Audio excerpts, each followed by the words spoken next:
Hello friends, నమస్తే. మనశంకర Varaprasad day 1 collection వచ్చేసి movie makers release చేయడం జరిగింది. ఎంత అనుకుంటున్నారు? అక్షరాల 84 కోట్లు. అంటే ఇది ఒక రికార్డే. కానీ ఎంత ఎక్కువ వేసుకున్నారు అనుకుంటున్నారు? 20 కోట్లే. పాపం చాలా తక్కువ. 20 అంటే 20 కోట్లే. గత సంవత్సరం వచ్చిన గేమ్ చేంజర్లా 100 కోట్లు 102 కోట్లు ఎక్కువ వేసుకోలేదు. కేవలం 20 కోట్లే. మనందరికీ తెలుసు లాస్ట్ ఇయర్ గేమ్ చేంజర్ వచ్చిన movie 84 crores first day 1 gross వస్తే దానికి 186 క్రోడ్స్ గ్రాస్ వచ్చినట్లు పోస్టర్ రిలీజ్ చేయడం జరిగింది. ఆ తర్వాత కేవలం తెలుగు రాష్ట్రాలే కాకుండా యావత్ భారతదేశంలో హిందీ బెల్ట్ లో కానివ్వండి, ఇటు కోలీవుడ్ లో కానివ్వండి పరువు మొత్తం పోగొట్టుకున్నారు.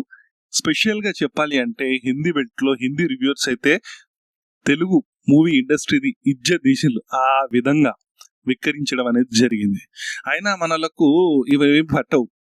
ఎక్కువ కలెక్షన్స్ చూపెట్టాలి, ఎక్కువ బడ్జెట్ పెట్టినట్టు చూపెట్టాలి, ఎక్కువ కలెక్షన్స్ వచ్చినట్టు చూపెట్టాలి. దీన్ని బట్టి సినిమా ఏ రేంజ్ లో హిట్ అయిందో అన్నట్లు చెప్పుకోవాలి. నిజానికి చెప్పాలంటే ఈ మూవీ మంచి కలెక్షన్సే తీసుకొచ్చింది. అటు ప్రీమియర్స్ నుంచి కానివ్వండి, ఇటు డే 1 కానివ్వండి, చాలా మంచి సాలిడ్ కలెక్షన్స్ వచ్చాయి. అసలు పేరు పెట్టని విధంగా కలెక్షన్స్ అయితే రావడం జరిగింది. కొన్ని స్టార్ హీరోస్ కూడా అలాంటి కలెక్షన్స్ రావు. చెప్పాలంటే అటు ప్రీమియర్స్ లో 8.5 కోట్లు, ఇటు డే 1 వచ్చేసి 28 కోట్లు, రెస్ట్ ఆఫ్ ఇండియా మొత్తం కలుపుకొని, మళ్ళీ అటు ఓవర్సీస్ ముఖ్యంగా నార్త్ అమెరికాలోనే 1 మిలియన్ మార్క్ ని క్రాస్ చేసి ఒక రికార్డ్ ని సృష్టించింది. ఏదైతే ఖైదీ నెంబర్ 150 తర్వాత ఇంత స్పీడ్ గా ఇంత బాగా కలెక్షన్స్ వచ్చిన మూవీ ఇదే.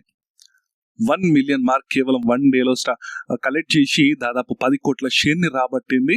అటు ఓవర్సీస్ లో మొత్తంగా చూసుకుంటే ఈ మూవీ వచ్చేసి గ్రాస్ 44 కోట్ల వరకు తెలుగు స్టేట్లు అండ్ మొత్తం వరల్డ్ వైడ్ గా 44 కోట్ల షేర్ ని తెచ్చుకుంటే 65 కోట్ల గ్రాస్ ని సాధించి పెట్టింది ఈ మనశంకర వరప్రసాద్ మూవీ. ఈ ఒరిజినల్ పోస్టర్ వేసుకుంటే సరిపోయేది కదా, 65 కోట్ల గ్రాస్ అని చెప్పి వేసుకుంటే చాలా బాగుండేది. మంచి కలెక్షన్, ఎక్కడ తక్కువ వచ్చిన కలెక్షన్ కాదు ఇది. ప్రీమియర్స్ లో 8 క్రోడ్స్ పైగా వసూలు చేసిన మూవీ అంటే చాలా గొప్ప విషయం. 8.5 క్రోడ్స్ అంటే డే 1 వచ్చేసి ఆల్మోస్ట్ 29 క్రోడ్స్ అంటే అది ఏమైనా చిన్న విషయమా? చాలా గొప్ప విషయం. మంచి స్టార్ హీరోస్ కూడా ఇలాంటి కలెక్షన్స్ రావు. సో ఇవే కలెక్షన్స్ వేసుకుంటే మంచిది, కానీ కాదే, ఎక్కువ చూపెట్టుకోవాలి, ఎక్కువ వచ్చినాయని చెప్పి పెట్టుకోవాలి. ఇంత కలెక్షన్ వస్తే మనది ఇండస్ట్రీ హిట్ అని చెప్పి చెప్పుకోవాలి. మనది ఒక ఫేక్ రికార్డ్ ని క్రియేట్ చేసుకోవాలి. అప్పుడు గేమ్ చేంజర్ అప్పుడు ఇలానే జరిగింది. ఇలా చేసినందుకు యావత్ భారతదేశం మొత్తం ట్రోల్ అయింది. ఇంత మంచి కలెక్షన్స్ పెట్టుకొని ఫేక్ కలెక్షన్స్ అవసరం ఏముంది? నాకైతే అర్థం కాలేదు. నిజం చెప్పాలంటే మంచి కలెక్షన్ అది. అటు నైజాం లో కానివ్వండి, అటు సీడీడ్ కానివ్వండి, ఉత్తరాంధ్ర, కంప్లీట్ ఆంధ్ర మొత్తం చూసుకుంటే ప్రతి చోటు నుంచి మంచి కలెక్షన్స్ లాభాలలో వచ్చింది. ప్రీమియర్స్ అక్కడ ఆంధ్రాలో 500 ఉండే, తెలంగాణలో 600 ఉండే. మంచి కలెక్షన్స్ చాలా చోట్ల. షోస్ క్యాన్సిల్ అయినప్పటికీ మంచి కలెక్షన్స్ ని రాబట్టింది ఈ చిత్రం. అయినప్పటికీ ఇలాంటి ఫేక్ పోస్టర్లు అసలు ఏం అవసరం నాకు అర్థం కాదు. ఈ మూవీ పైన మంచి బజ్ ఉండే, ఎందుకంటే అనిల్ రాయపూడి సో కంటిన్యూస్ గా హిట్స్ ఉన్న హీరో. ఆ తర్వాత విక్టరీ వెంకటేష్ గారు ఈ మూవీలో నటించడం. సంక్రాంతికి వస్తున్న మూవీ, లాస్ట్ ఇయర్ వచ్చిన మూవీ. సో అప్పుడు బ్లాక్ బస్టర్ హిట్ అయింది. సో ఆ కాంబినేషన్ కూడా ఇందులో ఉండడం, చిరంజీవి గారు, నయనతార గారు, సో మంచి స్టార్ క్యాస్ట్ ఉండడం డెఫినెట్ గా మంచి హిట్ అవుతుందని చెప్పి మూవీ అయితే వచ్చింది. మనం మూవీ చూసాం, మూవీ పైన రివ్యూ ఇచ్చాం. ఫస్ట్ హాఫ్ బాగుంది, కామెడీ సీన్స్ కొన్ని పండాయి, కొన్ని క్రింజ్ లా ఉన్నాయి. సెకండ్ హాఫ్ వచ్చేసి ఈ మూవీకి మైనస్. కంప్లీట్ గా సీరియల్ ఎలిమెంట్స్, మనం ఒక రెగ్యులర్ సీరియల్ ని చూస్తే ఎలా ఉంటుందో సేమ్ అలానే అనిపించింది, సేమ్ అలానే ఉంది. సో అది కంప్లీట్ గా రివ్యూ ఇచ్చాం. సెకండ్ హాఫ్ కూడా బాగుంటే ఇంకా మంచి రిజల్ట్ ఉండేది అని చెప్పి కూడా మనం మన రివ్యూ ఛానల్లో చెప్పాం. బట్ ఓవరాల్ గా ఏంటంటే ఈ సంక్రాంతికి ఫ్యామిలీ ఆడియన్స్ ఏదైతే కోరుకుంటారో అలాంటి టైప్ లోనే మూవీ ఉంది. ఇప్పుడు వచ్చే మూవీస్ ఏవైతే ఇవాళ రిలీజ్ అయింది, భరతమాశ్రేణులకు విజ్ఞప్తి అని చెప్పి ఆ మూవీ కూడా చాలా బాగుంది. ఇంకొక 2 మూవీస్ ఉన్నాయి. ఆ మూవీస్ ఏమన్నా దాని రిజల్ట్ బట్టి ఇప్పుడున్న విన్నర్ ఎవరు అనేది తెలుస్తుంది. ప్రస్తుతానికైతే మంచి కలెక్షన్ సాధించింది మనశంకర్ వరప్రసాద్. కానీ ఫేక్ కలెక్షన్స్ అవసరం ఏముంది? ఇదే కదా, అప్పుడు హరిహర వీరమన్నప్పుడు కూడా ఫేక్ కలెక్షన్స్ వేసుకున్నారు. అటు గేమ్ చేంజర్ కి ఫేక్ కలెక్షన్స్. ఇప్పుడు దేనికి ఫేక్ కలెక్షన్స్ ఎందుకు? 20 కోట్లు. ఇప్పుడు ఇదే ఇప్పుడు పాన్ ఇండియా రిలీజ్ అయ్యి ఉంటే ఎంత ట్రోల్ అయ్యేది ఈ మూవీ. మొత్తం ట్రోల్ చేసి పడేసేటోళ్ళు. రాని కలెక్షన్స్ వేసుకోవడం ఎందుకు? జెన్యున్ కలెక్షన్స్ వేసుకుంటే అయిపోయేది. సరే తక్కువనే వేసుకున్నారు.